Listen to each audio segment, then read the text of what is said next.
Hey, ben сәлем достар, видеосына өтіп каналға лайк басып, подписчик жасап кетіңдер. Қазіргі кезде әр адамда бір түрлі әдеттер бар.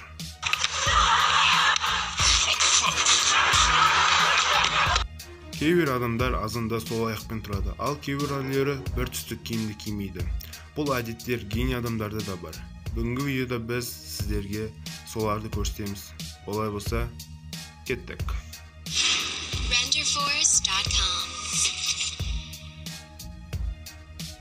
Альберт Эйнштейн. Альберт Эйнштейнді танымайтын адам жоқ шығар. Эйнштейн 3000-нен астам формулалардың авторы, 155 кітаптың авторы, қысқасын айтқанда 7 қырлы бір сырлы адам. Ол ең маңызды физикалық теорияны ойлап тапқан.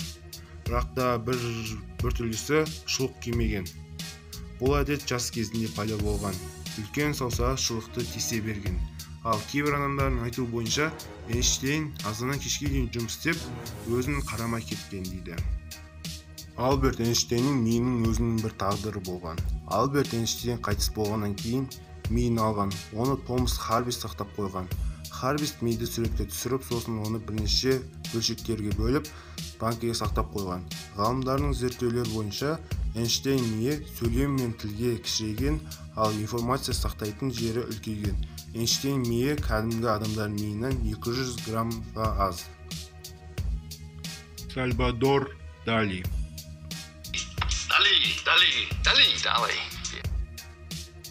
Сальвадор Далидің бір түрлі адам екенін көбісі білетін шығар. Барлық кездердегі суретшілердің ең мықтысы. Далидің бір түрлі әдеттері көп болды.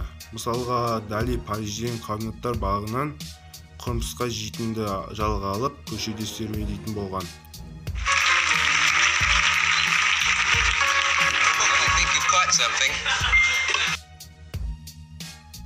Далиде жабайы мысық болды. Ол өзінің бір интервьюінде ағашқа отырып берді. Ал Лондонда болған интервьюда ол су киіммен келді. Дали түс оған суретке идея береді деді. Суретшіде бір тәсіл болды. Столға отырып, қолына ауыр кілтті алып, ұйықтауға тырысады. Сәл ұйықтап қалса, қолындағы кілт жерге түсіп, оятып жібереді. Үстінде көрген есте сақтап, сурет салады.